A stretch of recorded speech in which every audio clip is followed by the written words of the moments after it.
E aí pessoal, sejam bem-vindos ao segundo episódio da série Desvendando Pecuária 15.1. Nessa série de vídeos que eu estou trazendo aqui para vocês, eu trago um pouco dos projetos de intensificação que eu faço espalhados aí por todo o Brasil. Nesses vídeos eu mostro para vocês as decisões que foram tomadas, como foi o diagnóstico da propriedade, como foi o projeto, por que o projeto foi para aquele rumo e como que a gente chegou naquele resultado final. Beleza? Esse tipo de vídeo é interessante para que você entenda que nem toda fazenda é igual, nem todo projeto de intensificação é igual. Cada fazenda tem sua particularidade, cada fazenda vai ter um projeto único e específico. Talvez com esses vídeos você consiga entender e pescar algumas informações que você pode adaptar à realidade da sua fazenda. Então, sem mais enrolação, bora pro vídeo.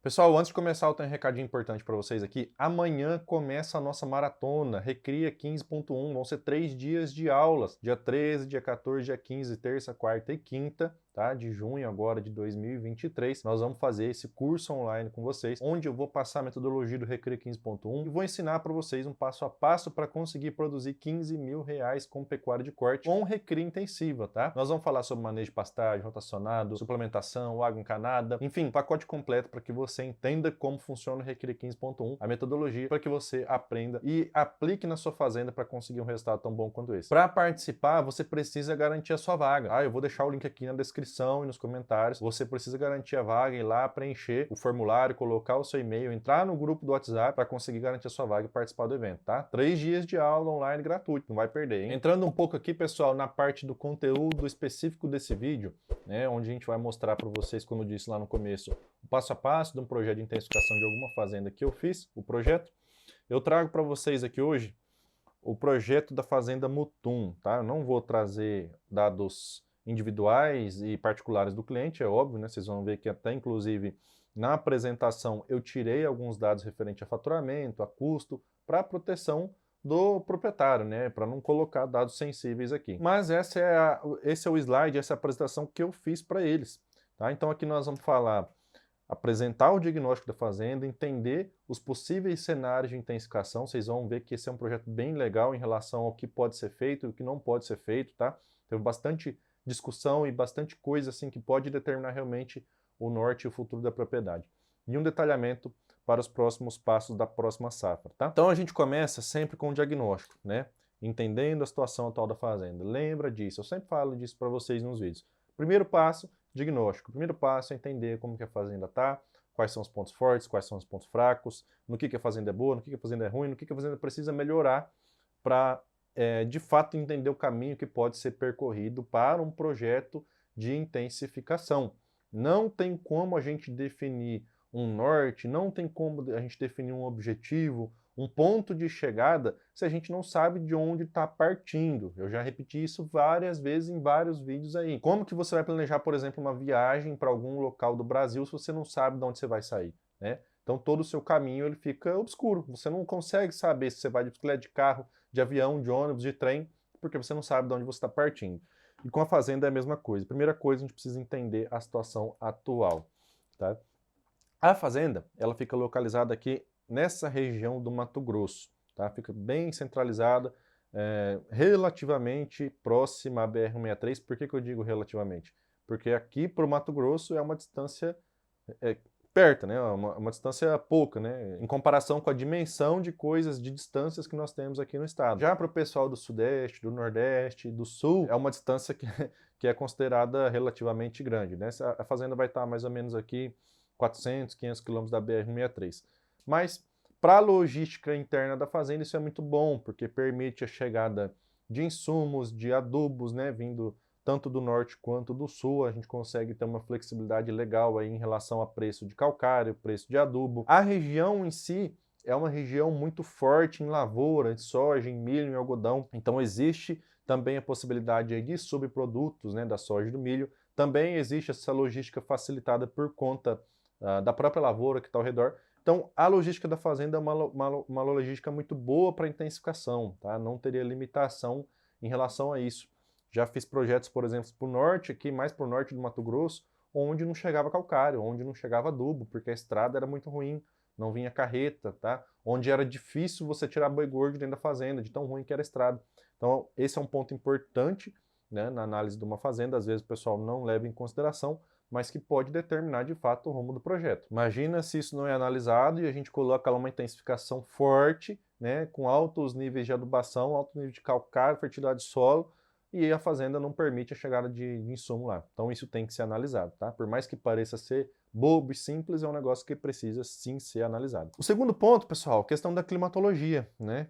A gente, na nossa metodologia de intensificação, a gente preza em intensificar pastagem, preza em buscar o máximo de produção de pastagem, de capim, né? Porque ela, querendo ou não, é a comida mais barata e mais disponível que a gente tem aí para a pecuária. E para produzir capim a gente precisa de alguns fatores que eles estejam em equilíbrio, né? Nessa questão aqui nós estamos olhando o quê? Chuva, questão de quantidade e distribuição e temperatura.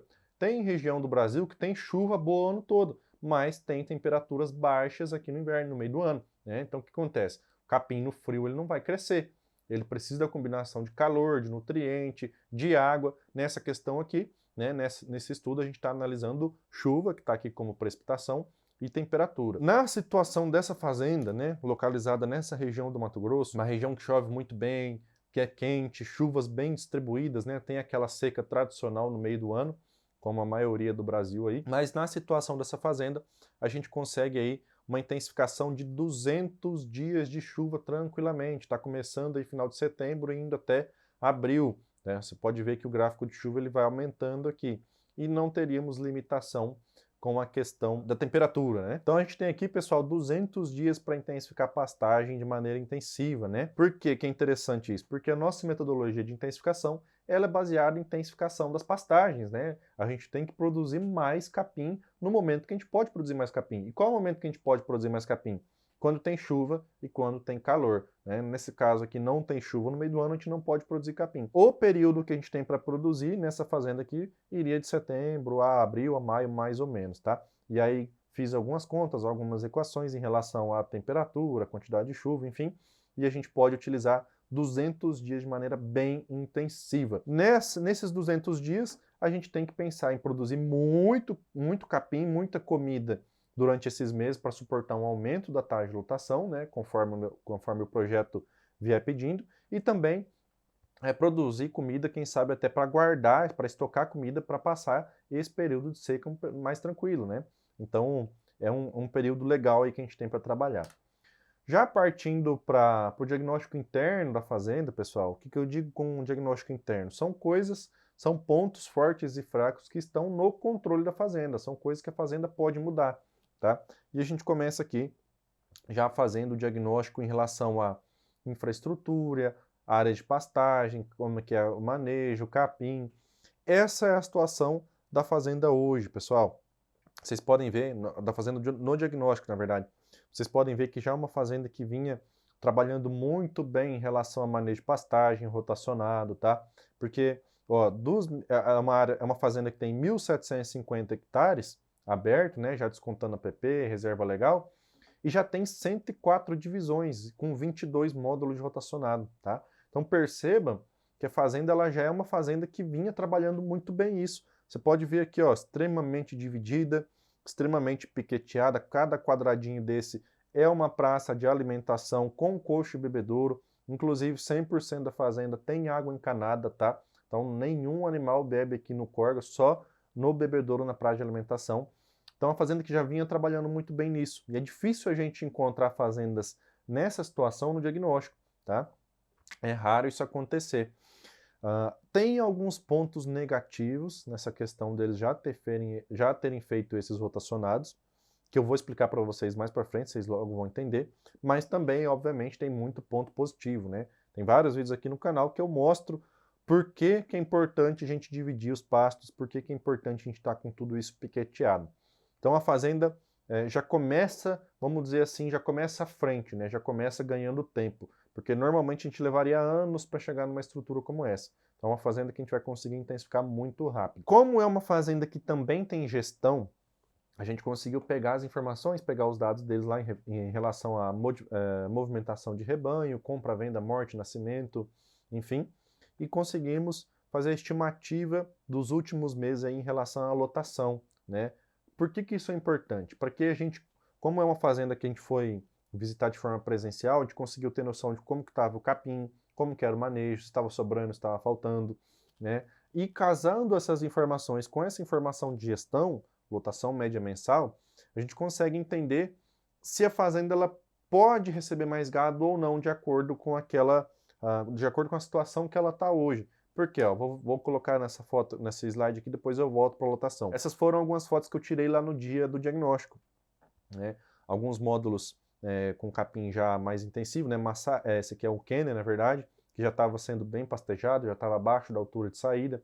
Tinha alguns módulos de braquiarão que tinham um facho bom, que tinha uma quantidade de massa boa para passar a seca, né? O diagnóstico foi feito no final da chuva. Tinha alguns módulos que estavam bem manejados. Enfim, o que eu quis dizer com tudo isso, né?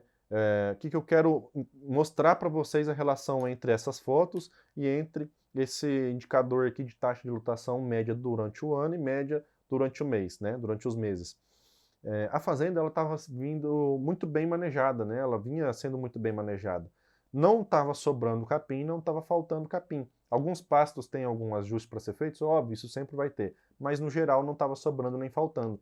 Então quando a gente olha taxa de lotação média de 1,44A, distribuída aqui durante os meses, né? Na seca estava mais baixo, naturalmente, na chuva um pouco mais alto, e vê que o capim está sendo bem manejado, não está sobrando, não está faltando, qual que é a conclusão que a gente chega em relação a isso? A fazenda já está no limite em relação à produção de capim e quantidade de gado que está em cima, né? E taxa de lotação, ou seja, capacidade de suporte equilibrada com taxa de lotação. Agora, caso a fazenda queira aumentar o rebanho, aumentar o número de vacas, por exemplo, que é uma fazenda só de cria, a gente tem que pensar em estratégias para produzir mais capim. Fazendo um resumo com outras palavras, se a gente aumentar o número de gado dessa fazenda sem aumentar a produção de capim, ela vai começar a entrar em processo de degradação, né? Vai começar a comer demais o capim que está sendo produzido ali até a ponto de faltar. Então a decisão e a conclusão foi essa. Nós vamos subir sim, né, o número de animais, vocês já vão ver isso aí lá mais para frente. Nós vamos aumentar sim o número de animais nessa fazenda. No entanto, todo aumento de gado que vai ser realizado nessa fazenda a partir de hoje, ele vai ser realizado juntamente com alguma estratégia para aumentar a produção de capim, aumentar a produção de comida, para suprir esse aumento de rebanho, né? É óbvio, a conta tem que fechar. Qual estratégia que vai usar? Isso aí tem diversas estratégias, nós vamos falar um pouco disso mais para frente, quais foram as decisões que nós tomamos, tá? Um outro ponto legal, deixa eu voltar no mapa aqui. É uma fazenda que quase 100% dela é marandu, braquiarão, né, como alguns de vocês conhecem. Tem alguns pontos aqui de charaés, é um MG5, um capim um pouco mais produtivo, mas também que demanda um pouco mais de manejo. E nas últimas reformas eles iam fazendo, já trocando a braquiara, colocando capins mais produtivos. Colocaram aqui Kenya em alguns módulos e Massai em alguns outros módulos, tá? Kenya é um capim de extrema qualidade nutricional quando bem manejado, suporta bem a seca em relação ao Zuri, o Miyagi, o Mombasa, né? Suporta um pouco menos do que o Massai, mas um pouco mais do que esses outros. É uma altura de manejo também mais baixa do que o Mombasa, o Zuri, e mais alta do que o Massai, mas é um capim extremamente, com uma qualidade extremamente alta, quando manejado da maneira correta, e também responsivo à adubação. Então, caso a gente fosse escolher alguma área para receber adubação para aumentar a produção de capim, provavelmente seria nessas áreas de Quênia e de Massai, por conta disso, né? Responsividade da adubação. É melhor se adubar um pânico do que adubar uma braquiária. Vindo aqui para frente, esse aqui, pessoal, é o que eu chamo de radar raio-x, que é um resumo que eu faço no final dos diagnósticos, né?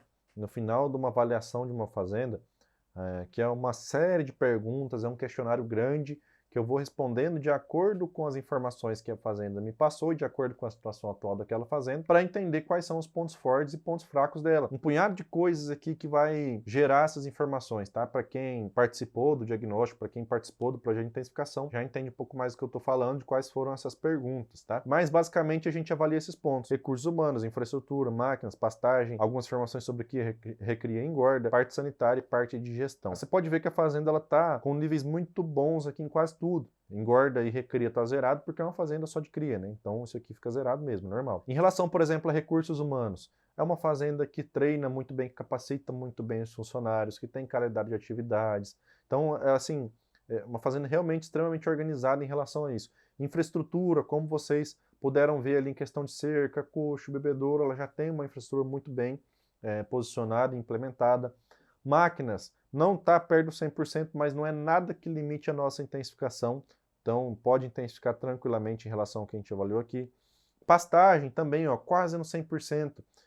Apesar de ter uma taxa de lotação baixa, esse item aqui de pastagem, a gente avalia mais a parte qualitativa e menos quantitativa. Então, de forma qualitativa, né, pensando na qualidade, eles estão muito bem em relação à pastagem, né, maneja muito bem, espaço dividido, enfim. Óbvio que falta aumentar a questão da quantidade, né, a taxa de lotação. Nós vamos trabalhar para isso. Cria, informações referente à cria. Também é uma fazenda que vem avançando muito bem em relação à IATF, a identificação dos animais, né, a exame antropológico, enfim, né, está bem avançado. Parte sanitária, que 100% também faz todos os manejos, e gestão, né, mapa da fazenda, planejamento, fluxo de caixa, controle de receitas e despesas. Então, pessoal, é uma fazenda que realmente está à frente aqui de muitas outras que eu faço diagnóstico. Geralmente a média das outras fazendas vai ficar mais ou menos aqui assim, ó, entre o segundo e o terceiro anel. Já essa fazenda não. Qual que é a vantagem em relação a isso?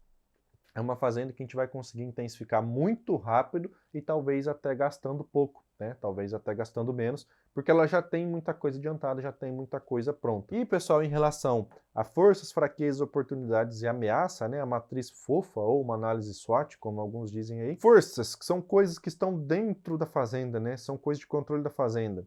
Uma fazenda muito organizada em relação à equipe, em relação à maquinária, em relação a controle do gado, controle do sal, enfim, estrutura inicial, equipe, então realmente são pontos fortes da fazenda. Fraquezas, sistema produtivo pouco flexível. O que eu quis dizer, o que eu quero dizer com isso? Essa é uma fazenda de cria, somente cria, e não tem abertura para que a gente faça recria e engorda dos machos aqui. Mas não porque eles não querem fazer recria e engorda dos machos, mas sim porque eles têm outras fazendas em outros locais aí, que esses machos que são produzidos, que esses bezerros machos, né, que são produzidos nessa fazenda, vão para essas outras fazendas para serem recriados e terminados.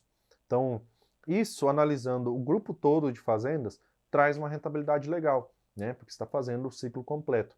No entanto, analisando a rentabilidade especificamente dessa fazenda, é um negócio que deixa o sistema intensificado pouco rentável, ele até, na verdade, é até muito produtivo, mas pouco rentável, né, com a margem mais baixa, porque somente a cria na intensificação, normalmente a margem é menor mesmo. Então o sistema produtivo da fazenda pouco flexível, porque a gente não tem abertura de fazer recria e engorda ali. Oportunidades, parcerias e intensificação. Parceria em relação a arrendamento, né, tem muito produtor de soja e milho ali ao redor, parceria em relação ao uso de subprodutos, enfim, e questão de intensificação, né, que a gente já veio falando, é o que nós vamos fazer aqui. Ameaças da fazenda, baixa assistência técnica, tudo aquilo que eles fizeram ali em relação à divisão, água, enfim, foi uma questão que veio de dentro da fazenda, ninguém de fora fez aquilo para eles, então é um pessoal que tem realmente ali um conhecimento muito bom em relação a implementar isso, mas faltou assistência técnica em relação a alguns pontos, né, de suplementação,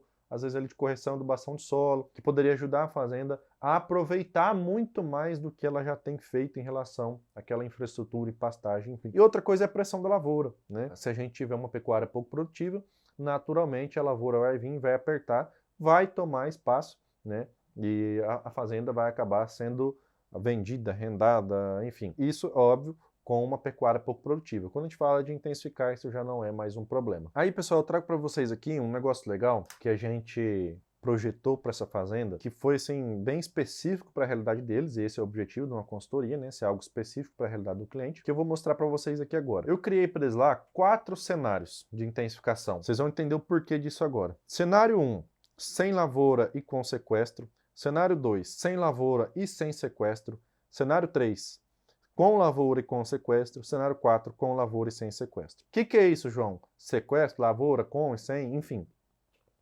A questão é a seguinte, pessoal. Como eu falei para vocês, é uma fazenda só de cria, tá?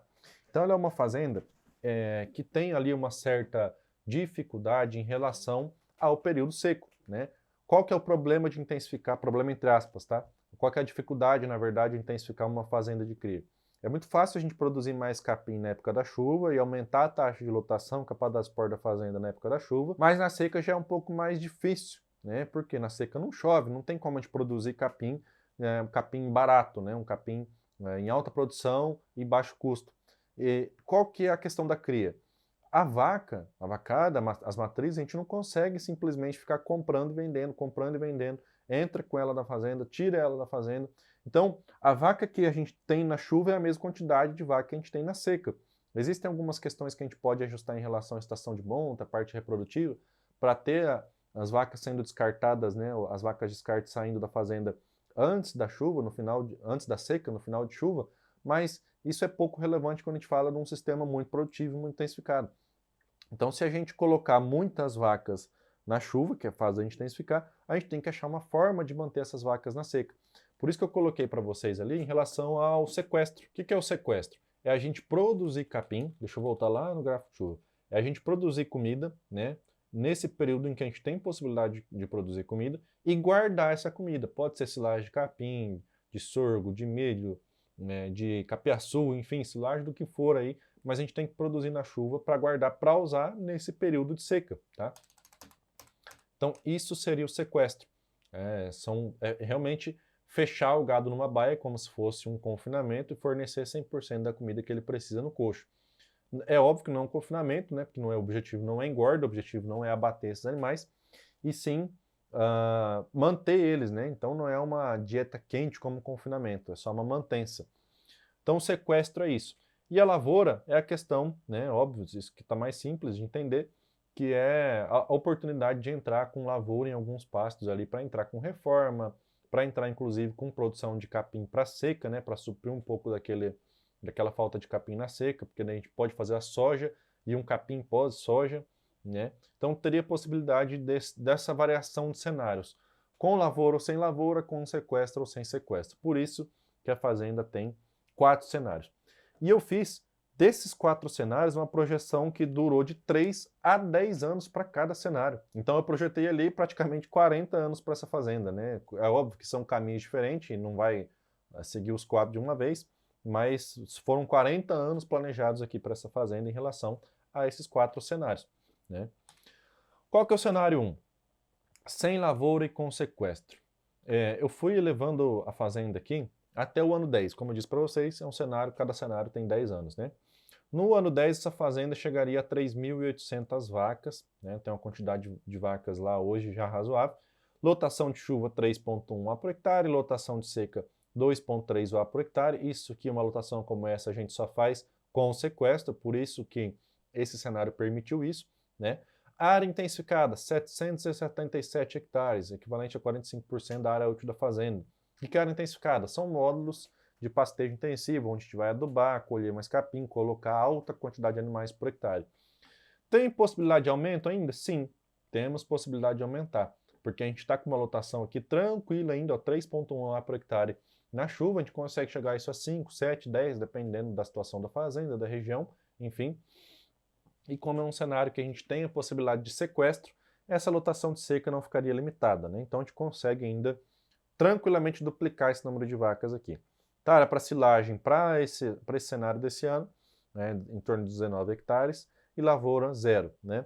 Eu tirei aqui os números referentes a faturamento da pecuária, da lavoura, o desembolso, a margem, o saldo acumulado nos 10 anos de projeto, como eu disse, que são dados sensíveis do cliente, né? Então eu tirei para não ficar mostrando essa parte de faturamento. Mas no projeto eu também simulo tudo isso, tá? Cenário 2, sem lavoura e sem sequestro, né? Qual que é a limitação desse cenário? A gente não consegue, como eu disse para vocês, não consegue ter uma alta lotação na chuva porque a gente se limita na seca, tá? A gente não tem nem lavoura e nem sequestro. Então, no máximo que eu consegui chegar aqui foi de 1,8 A por hectare para passar a seca. Para passar já bem apertado, tá? Para isso a gente chegaria a 2.800 vacas, taxa de lotação na chuva seria de 2,3, seca 1,8, a gente ia intensificar 400 hectares na chuva, né? Possibilidade de aumento? Não, a não ser que a gente aumente a área de seca, né? Como não vai fazer sequestro, a gente teria que aumentar a área disponível para seca para conseguir aumentar o número de animais. Então, zero de silagem, zero de lavoura, e aqui os dados financeiros também retirei. Cenário 3. Com lavoura e com sequestro, número de vacas, 3.350. É um pouco menor do que esse, né? Do cenário 1, sem lavoura e com sequestro, 3.800. Por quê? Porque agora a gente tem área para lavoura. Mas olha que interessante. A gente tem menos vaca, 3.350, mas tem uma lotação menor, 4,1 A. No cenário 1, a gente tem 3.800 vacas, são mais vacas, e lotação de chuva 3,1, uma lotação menor. Por quê? por conta da área de lavoura. Nesse cenário eu vim aumentando a área de lavoura ano a ano, e conforme a área de lavoura ia aumentando, obviamente, naturalmente a área de pasto ia diminuindo, e como a área de pasto ia diminuindo e o rebanho também ia aumentando, a gente precisava produzir, a gente precisava intensificar a área de pastagem, né? Então, por isso que a gente tem uma lotação maior com menos vacas, porque a gente tem menos área de pasto disponível. Pode ver aqui que a gente tem 870 hectares, né, disponível aqui para intensificação. Tem possibilidade de aumento sim ainda, porque a gente ainda pode ter uma lotação de chuva maior. Área para silagem 15 hectares, área de lavoura 600 hectares. E o cenário 4 com lavoura e sem sequestro. Também fiquei limitado em relação à lotação de seca. No entanto, olha que interessante, a gente conseguiu uma alta lotação de chuva. Por quê? Porque a gente também consegue aumentar a área de lavoura na chuva. Então a gente remove a área de pastagem na chuva para essa área ficar disponível para a lavoura e também trazer um rendimento para a fazenda. No entanto, essa área ela volta como capim depois da primeira safra. Então é soja mais capim, né? Então, na chuva, a gente precisa de uma alta lotação. Olha como que funciona, pessoal, como que é dinâmico esse negócio. 2.800 vacas e 4,8 A. No cenário 2, a gente está com 2.800 vacas e 2,3 A. Perceberam como é dinâmico esse negócio? Por que isso acontece? Porque a gente tem muita área de lavoura sendo disponibilizada. Então a gente foi, de novo, aumentando a área de lavoura, tá? E conforme a gente aumenta a área de lavoura, a gente precisa intensificar mais pastagem. Então a gente ficou com uma área de pastagem muito reduzida para a chuva. E o que é interessante? A gente conseguiu ali, sem mudar o rebanho da fazenda, sem mexer em nada, ter 900 hectares ter 900 hectares de lavoura a mais, intensificando a pecuária. Então, é um negócio que a gente pode facilmente aí ter integração dos dois quando a gente fala de intensificar da maneira correta. Então, apesar do rebanho não ter aumentado tanto, a lotação foi muito alta, porque a gente tem uma área de lavoura muito grande. E qual que foi a conclusão dos cenários, pessoal? A cria intensiva, entre aspas, é inviável. Né? Por quê? Porque nós estamos no ciclo de pecuária com bezerro muito baixo, preço muito baixo, né? Então, toda a intensificação que eu fiz ali para... Tudo que eu gastei, vamos dizer assim, para produzir mais bezerros, praticamente ficou no 0 a 0, né? Então, você ganhava mais, só que tinha que gastar mais para ganhar aquele a mais. Então, teoricamente, a cria intensiva é inviável. Por que, entre aspas? Porque nós estamos no fundo do ciclo pecuário. Quando esse ciclo se inverter, né, e o bezerro voltar no pico de preço dele, a fazenda vai estar pronta com alto número de bezerros sendo produzido, né? E aí, naturalmente, a cria tem uma intensificação viável. A soja aparenta ser atrativa, no entanto, fazer por conta própria, que eu digo fazer por conta própria, a própria fazenda entrar na soja agora também não seria um bom momento. Fiz um estudo aqui em relação a custo de maquinário, implementação, abertura de área, enfim, para a fazenda não era viável no momento. Tá? Seria viável apenas com arrendamento. O sequestro, ele retira os limites da fazenda, e aí quando a gente diz limite, qualquer questão da seca. Né? Então, quando a gente tem a possibilidade de ter sequestro em algum daqueles cenários, a gente não tem limitação em relação à quantidade de gado que nós podemos ter.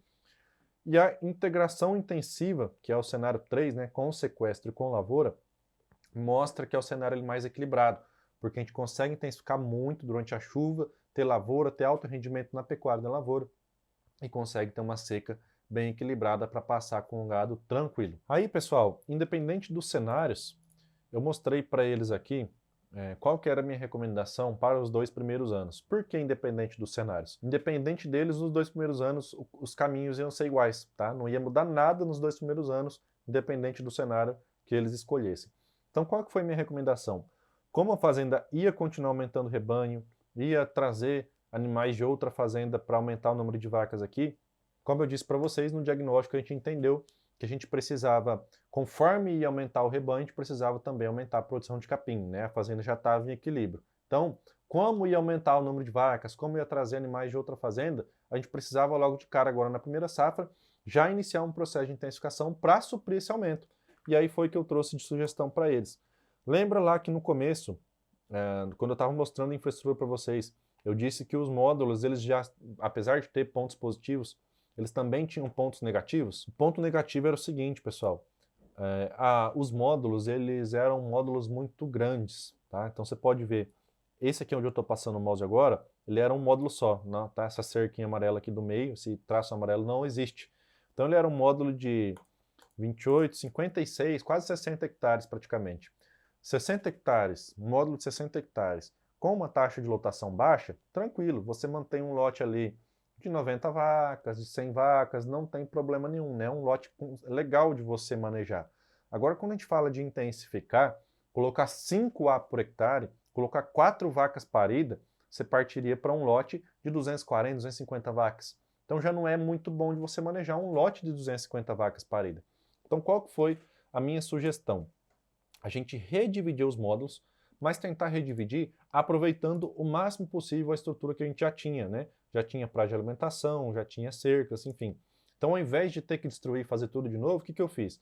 Dividi o módulo, esse piquete aqui no meio, esse piquete no meio, puxei um corredor aqui para levar até a praça de alimentação e a sugestão de cortar a praça de alimentação no meio, né? Já tinha coxo e bebedouro lá. E aí a mesma coisa para o outro lado, né? Divide, joga um corredor e o que vai acontecer? Esse aqui virou um módulo que vai usar metade da praça de alimentação e esses 4 aqui também viram módulos, mais um módulo que vai usar metade da praça de alimentação. Então, de um módulo que a gente tinha, a gente conseguiu transformar em 2 módulos. Por que isso? Porque a gente permite intensificar com alta taxa de lotação, mantendo o tamanho do lote um tamanho legal para manejo ali, né? Para vaca não é legal você ter um lote muito grande para manejar, principalmente vaca parida. Então, minha sugestão foi, se nós precisamos intensificar, vamos aumentar o rebanho, nós precisamos produzir mais capim. Para produzir mais capim, nós vamos ter que colocar mais animais para comer aquilo capim, não adianta produzir capim sem colher. Se a gente tiver que colocar mais animais aqui, fica um lote muito grande. Então, vamos dividir cada módulo que a gente vai intensificar em 2. E foi essa a decisão que nós tomamos para todos os módulos que vão ser intensificados nesses próximos 2 anos, tá? Esse aqui também foi o mesmo negócio, ó. Dividimos, corredor, praça de alimentação dividida. Esse aqui é a mesma coisa. Dividiu, corredor, praça de alimentação, e esse aqui é a mesma coisa. Tem um outro aqui, que é lá para o fundo, também a mesma ideia, ó. Todos os módulos que a gente for intensificar, nós dividimos, e dividimos também a praça de alimentação para aproveitar mais a estrutura que já estava pronta e para conseguir ter um lote mais tranquilo de ser manejado, tá? Por isso que eu disse para vocês, esses módulos que foram feitos antes têm um ponto positivo? Sim, vários pontos positivos, só que também tinha esse ponto negativo, que eram módulos muito grandes, né? Um tamanho muito exagerado, vamos dizer assim. Que aí a gente teve que fazer esse ajuste aí, gastar um pouquinho mais para conseguir intensificar, aumentar o número de animais, produzir mais capim, sem dar problema depois no manejo. Então, pessoal, esse foi um resumo aí que a gente trouxe das decisões que a gente tomou e de como foi feito esse projeto. É óbvio que para chegar num resultado como esse, num projeto como esse, nesses resultados, a gente precisa de muito mais coisa, muito mais tempo dedicado, muito mais horas de conversa, muito mais planilhas. Tem inúmeras planilhas que eu utilizei aqui para chegar nessas conclusões, para fazer a simulação daqueles cenários, tá? Então não é algo que você simplesmente vai lá e olha e fala, não, vamos dividir um rotacionado, vamos fazer uma cerca, vamos fazer uma praça. Não pode ser feito assim. Tem que ser feito pensando, tem que ser feito entendendo por que você está fazendo aquilo. Se você está aumentando o rebanho, você precisa aumentar a taxa de lotação, você precisa também ajustar a sua infraestrutura, né? Vocês têm que parar de ficar simplesmente, vou traçar uma cerca aqui, vou pôr uma praça aqui, vou puxar um bebedouro aqui. Não, isso tem que ser pensado. Por que você está fazendo isso? Eu estou fazendo isso porque eu vou suprir o meu aumento de rebanho, o meu aumento de matrizes, que eu vou ter nesse ano aqui de X matrizes, então eu vou fazer esse módulo intensivo para suprir esse aumento de gado que eu quero ter. No próximo ano, eu vou fazer um novo módulo para continuar aumentando o número de animais, tá? Então percebam que não é simplesmente sair fazendo rotacionado, fazendo recomendação de adubação, tem todo um porquê, tá? E esse porquê parte da gestão, parte daquela tomada de decisão estratégica que a gente vem para entender primeiro os cenários, o que a fazenda pode fazer, onde ela pode chegar, quais são os caminhos que ela pode percorrer, para depois entender o que a gente precisa fazer, tá? Então esse foi um projeto bem legal de ser conduzido, de ser desenvolvido, e é uma fazenda que tem um potencial enorme para que a gente chegue em altas produtividades. Se você quer aprender mais sobre isso, mais sobre manejo, mais sobre suplementação, mais sobre adubação, sobre rotacionado, lembra do que eu falei para vocês lá no começo do vídeo. Dia 13, 14 e 15, vai começar amanhã, terça-feira, às 8 horas, 20 horas do horário de Brasília, aqui no YouTube, tá? Vai acontecer a Maratona Recria 15.1. Eu vou falar de muita coisa de intensificação de pastagem. Realmente vai ser um curso profundo de muitas coisas que a gente precisa fazer para intensificar a pecuária. E o melhor, ele é gratuito, tá? Não precisa pagar nada para participar. Entra no link que está aqui na descrição, faz seu cadastro e garante a sua vaga, senão você vai ficar de fora. No vídeo de hoje é isso, um forte abraço e até amanhã. Vou te esperar lá, hein?